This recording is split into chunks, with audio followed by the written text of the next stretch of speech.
The hangar bay buzzed with energy, mechanics shouting over tools, engines roaring in the background, and pilots walking in with swagger that came from too many missions and too little sleep.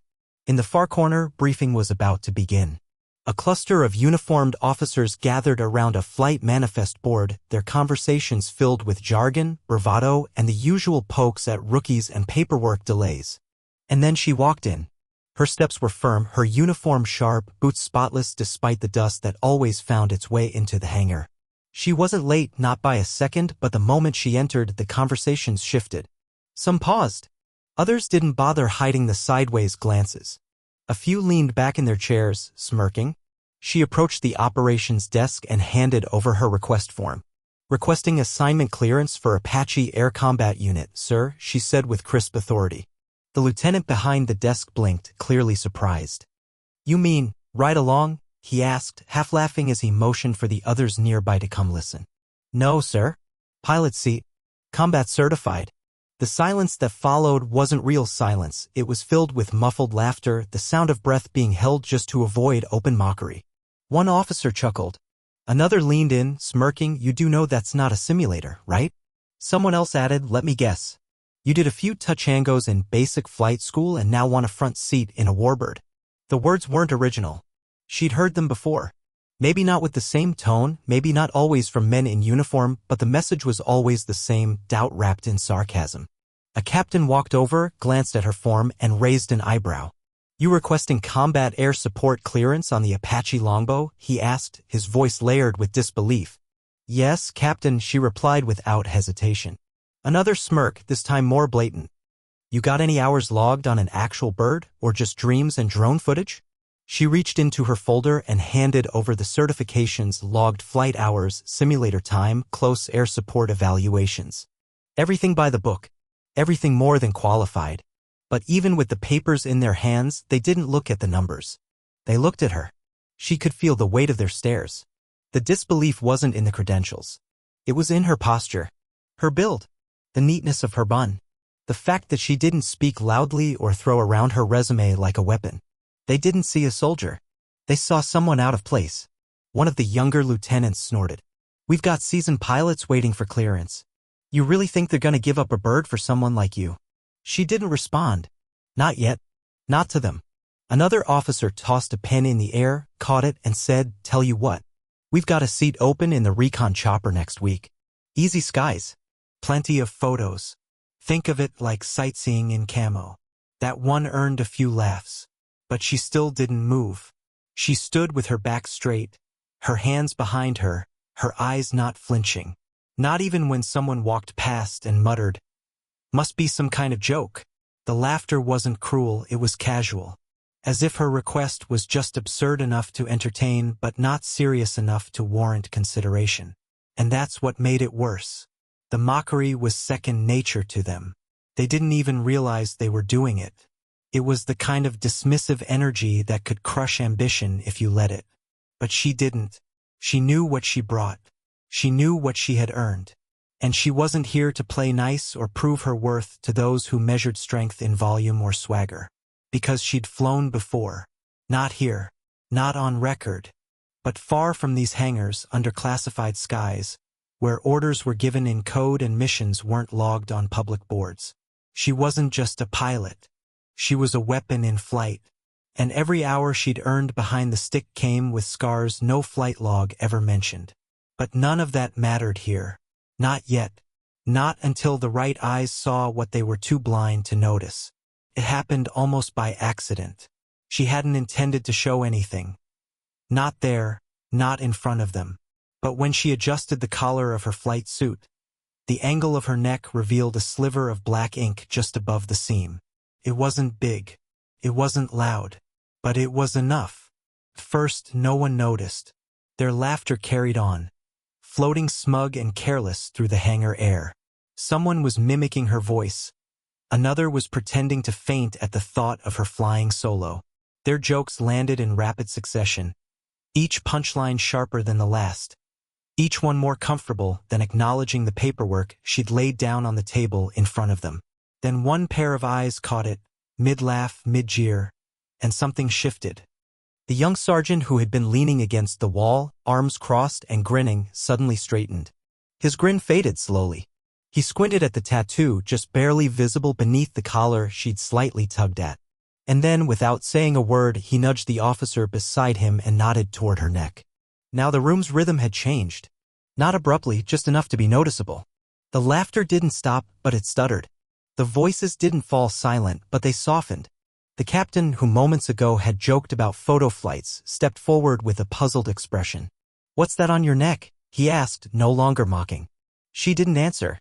She didn't need to. She simply turned her head slowly, deliberately, and let the light catch the ink just right. It was a falcon. Not a generic bird. Not some tribal art or symbolic wing for flair. It was sharp. Tactical. The talons were drawn mid-dive. The design wasn't commercial, it was precise. Designed for one unit and one unit only. Shadow Squadron 9. Rumors about the unit floated in whispers through mess halls and mission debriefs. Most officers only knew the name from classified files they couldn't access. Some said the squad didn't exist. Others swore they flew unmarked. Operated under the radar. Always denied. Always protected. And anyone who bore that ink, if such a thing was even allowed, had seen things no one in this hangar could imagine. Now silence was real. Someone stepped back. Another officer adjusted his posture. The air marshal, who'd been reviewing a manifest near the back of the room, looked up slowly. He hadn't been paying attention before. He hadn't even glanced in her direction. But that changed the second he caught a glimpse of the tattoo. He didn't walk. He approached. Everyone shifted aside without being asked.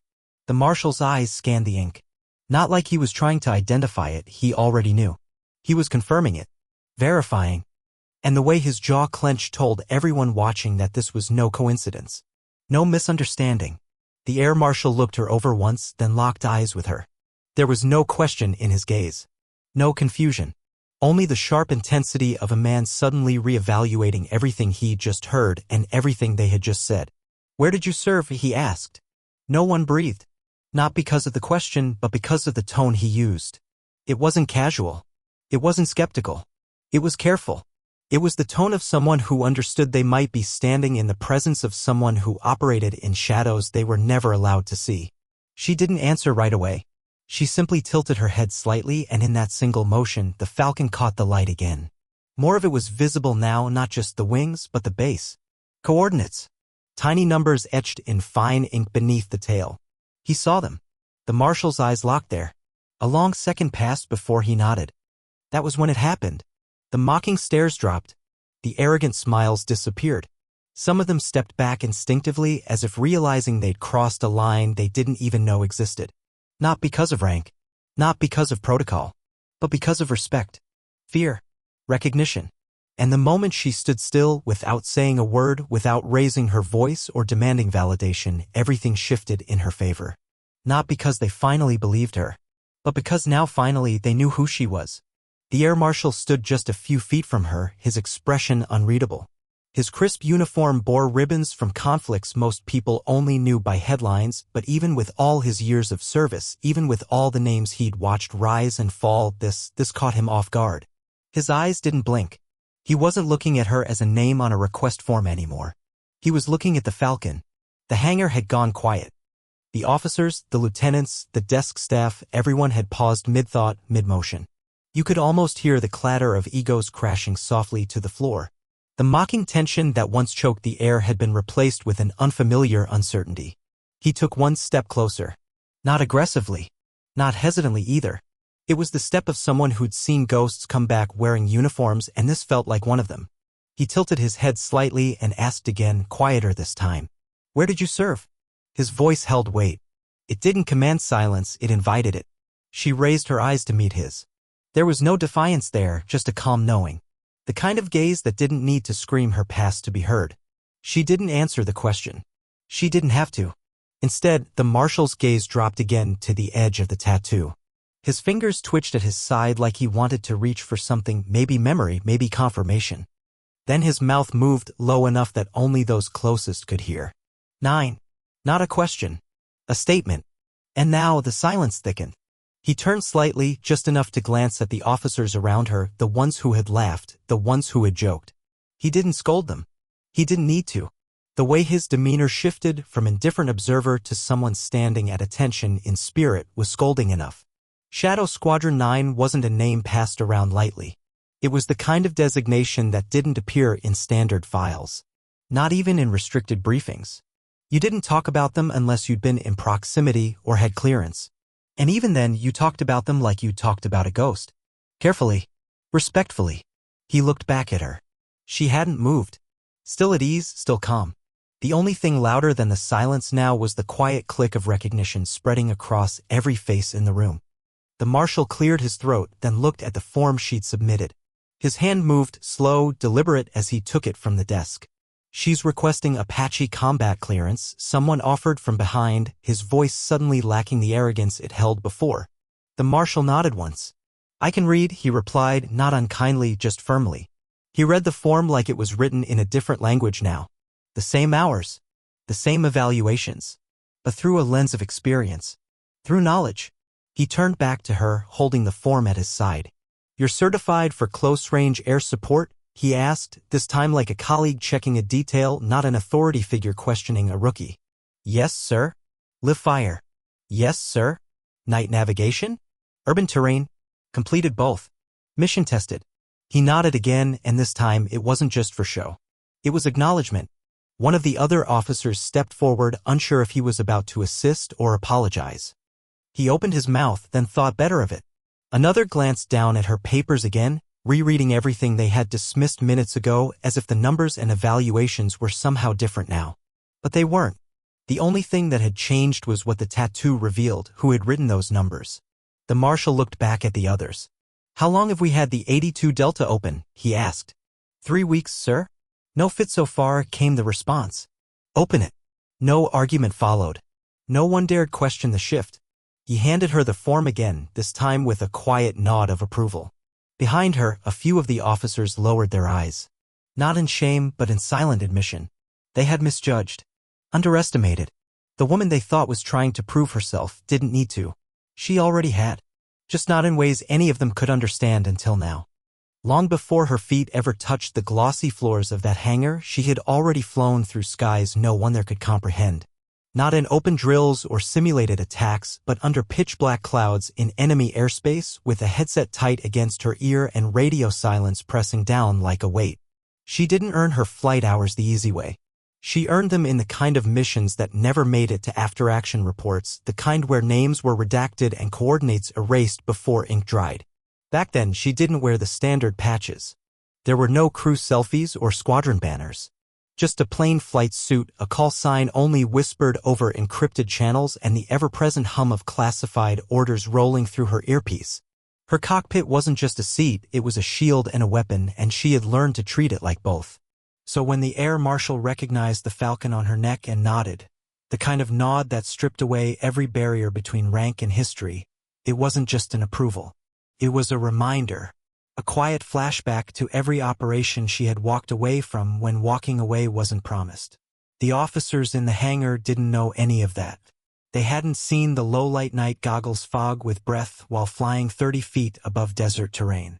They hadn't heard the sound of a missile lock in their ear, or how it felt to pull evasive maneuvers while guiding ground teams out of hot zones. They didn't know what it meant to wait in the sky above a city that didn't exist on maps, counting the seconds as comrades below moved in silence. But she had. Again and again. That falcon tattoo wasn't for decoration. It was her only badge. One she'd earned during a mission that had no name and no ceremony. And when she finally left that shadow squadron, she wasn't looking for glory. She was looking for flight. Not secret missions. Not covert strikes. Just the right to sit behind the controls of a bird she respected, the Apache. The officers at the base, when they first read her request, couldn't see that story. They saw numbers, names, rank. They didn't see her purpose. Not until the tattoo reminded someone with real authority that purpose doesn't come stamped on your badge. It comes written in your scars, your silence, your steadiness when everyone else trembles. When the marshal looked into her eyes, he didn't just see a pilot. He saw someone who had flown with death in the rear seat and never flinched. Someone who didn't beg for missions. She was assigned because she was the only one they trusted to finish them. That kind of service doesn't show up in regular transcripts. It doesn't always come with commendations. Sometimes it only comes with silence, and inked falcons just visible under your collar. Now, for the first time, that silence was breaking, not with words, but with understanding. The very aircraft they thought she couldn't handle? She'd flown something worse. Harder. She'd been midair in machines with system malfunctions while tracking heat signatures across terrain that tried to kill her. She didn't just train for this. She lived it. The Apache wasn't just a machine to her. It was a language she already spoke. Every dial, every flicker on the HUD, every minor rotor tremble, she knew it before they even considered her qualified. The radar pulse under her fingers felt like a second heartbeat. The rocket systems were an extension of her own judgment. She didn't just belong in that cockpit, she was made for it. They had questioned her capacity to fly combat. But they didn't realize she was already a veteran of invisible wars. The kind fought when no one was watching, the kind where success meant you'd never be named. The kind where you only came back with two things: your silence, and that one small falcon etched into your skin. Now they were starting to understand. Not because she told them, but because someone with real authority, someone who knew, had recognized her. The silence that settled over the hangar was heavier than any shout. It wasn't forced or awkward. It was the kind that crept in when pride began to backpedal. When the laughter died, and the sideways glances turned into downward stares. She didn't bask in it. She didn't gloat. She simply stood still, like someone who had lived this moment before, too many times to be surprised anymore. One by one, the officers who had smirked just minutes ago began shifting. Some cleared their throats. Others avoided her gaze. A few turned back toward their clipboards as if the paper might offer refuge from the realization settling in their bones. The Air Marshal didn't speak again. He didn't need to. His presence, his recognition of her, had rewritten the atmosphere. What had started as mockery had become memory. His memory. His tone had changed because her tattoo had reminded him of things he couldn't say out loud. Missions he wasn't supposed to know about. People whose records didn't exist, but whose actions shaped the very walls they now stood in. The younger officers watched him now, searching for cues. He hadn't reprimanded them, but his body language spoke louder than any dressing down ever could. When a man like that stops to study the ink on a woman's neck, and then speaks to her like a peer, you learn to shut up and listen. And they were listening, maybe for the first time. No one was laughing anymore. Not because they feared a reprimand, but because they understood. Or at least they were beginning to. They'd seen tattoos before. Plenty of pilots wore them, symbols of squadrons, dates of missions, coordinates of lost friends. But not like this. Not the falcon.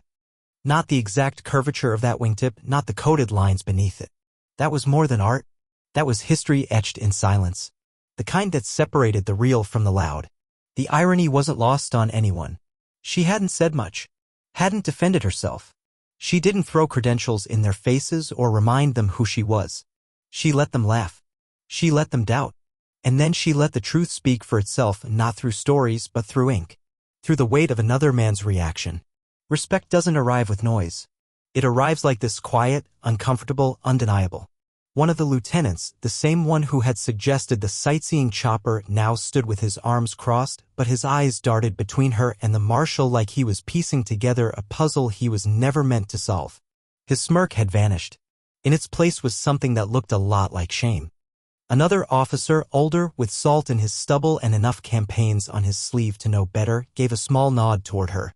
Not loud, not performative, just a quiet, respectful tilt of the head that meant, all right. I see it now. Because now they were all reevaluating. Not just her, but themselves. They remembered how they'd reacted when she walked in. The glances. The snide remarks. The overconfident dismissals. It had been routine, the kind of behavior that slides under the radar because it's wrapped in tradition and arrogance. But now that they'd seen the truth, those same actions hung in the air like smoke from a fire that had burned too long. Her silence was louder than any speech. Her stillness more commanding than any shout. And the way she stood there, not with bitterness, not with spite, but with calm, made them feel it even more. She wasn't asking for their respect. She wasn't even hoping for it. She was simply moving forward with or without them. because she didn't need their approval to be who she already was. But now they were giving it anyway. One by one, their posture changed.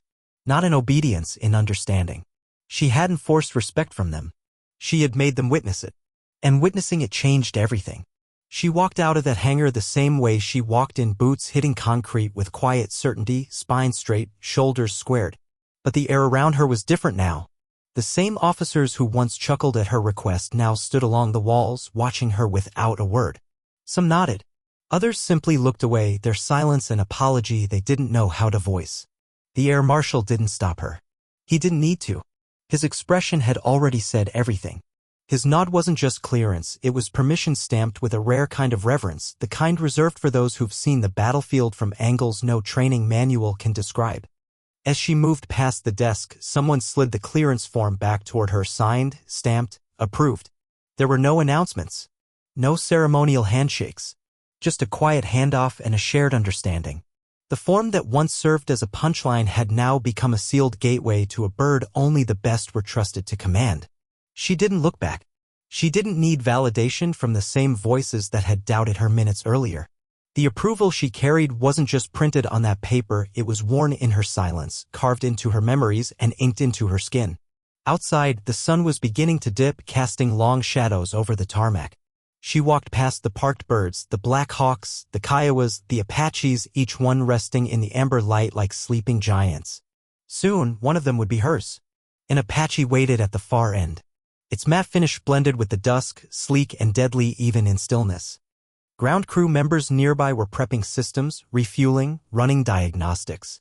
One of them glanced up as she approached and instinctively stepped aside. They didn't know her story, not all of it. But word traveled fast on a base like this, and the way she carried herself made the rest clear. She climbed the ladder with ease, fingers brushing against the familiar texture of the hull. It felt like home, metal beneath her gloves, weight shifting as she stepped into the cockpit. The canopy above her creaked slightly as she closed it, the seals locking into place. Inside, it was quiet, the kind of quiet that came with belonging. With returning, the pre-flight systems came alive beneath her touch. Switches flipped. Lights blinked. The bird responded to her like it remembered. Because to her, this wasn't just machinery. This was memory. This was every mission she had flown in silence. Every hour logged in skies that didn't exist on maps. Every second calculated under pressure no simulator could recreate. From the ground, a few of the officers stood watching. Some still trying to wrap their minds around how quickly things had shifted. Others just absorbing the image. The same woman they had doubted now sitting behind the controls of the very machine they believed was out of her reach. She didn't wave. She didn't look down. Her eyes were forward, hands steady as the Apache systems came online one by one. Inside the hangar, the Air Marshal was still at the manifest board, arms crossed, eyes narrowed at the silhouette of the helicopter in the distance. One of the captains approached him, speaking low. "Sir, should we log this flight under test clearance?" The Marshal didn't look away from the aircraft. "No," he replied, his voice steady. "Log it under authorized combat readiness." The captain hesitated, then nodded. On the tarmac, her blades began to spin. Slowly at first, then faster. Dust kicked up in every direction. One by one, heads turned to watch the bird come alive. It wasn't just a test run. It was the beginning of something they didn't yet have words for. From the moment her feet touched the pedals and her hands settled on the cyclic and collective, she wasn't proving anything. She wasn't chasing approval. She was claiming what had always been hers. And as the Apache lifted off, slicing through the golden light of evening, even the skeptics couldn't deny what they were witnessing.